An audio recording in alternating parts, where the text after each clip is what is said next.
Nahon et je suis ravi de vous accueillir dans cette nouvelle vidéo où je vais vous parler de notre histoire, une vidéo historique, encore une nouvelle que je suis ravi de faire pour vous.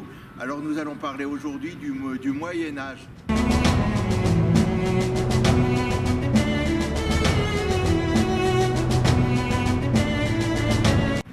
Nous allons nous intéresser aux campagnes au Moyen-Âge, car le Moyen-Âge est une civilisation profondément rurale.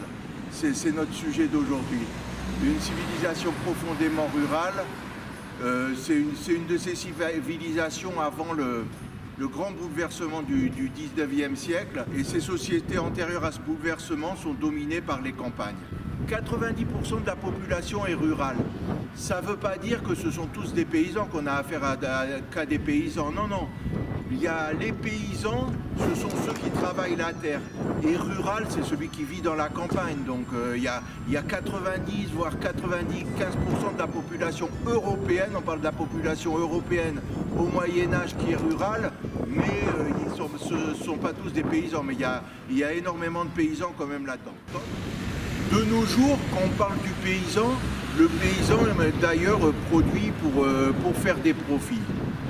Essentiellement pour faire des profits, pour vendre ce qu'il produit. Et il a beaucoup de problèmes, il essaye de produire de plus en plus. Au Moyen-Âge, c'est pas ça. Le paysan, c'est vraiment totalement différent. Le paysan produit d'abord pour nourrir sa famille, pour nourrir les siens. Et les surplus éventuels, il les vendra, mais c'est vraiment une agriculture de subsistance.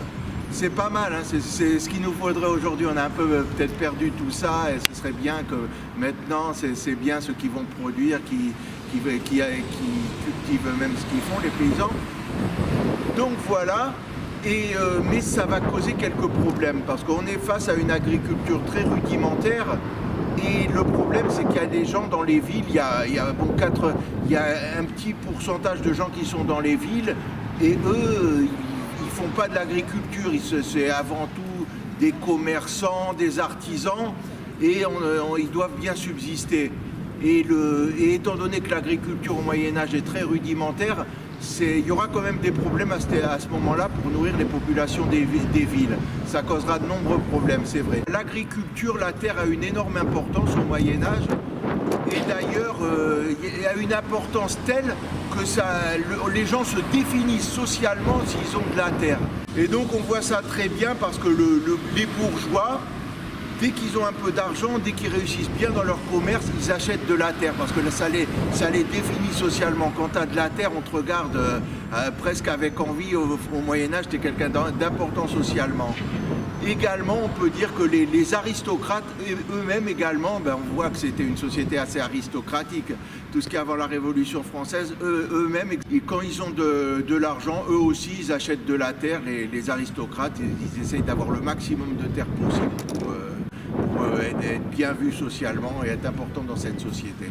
C'est donc une société totalement différente, on le voit, une société rurale et une société de l'importance de la terre. Je vous aurais bien informé sur cette société médiévale.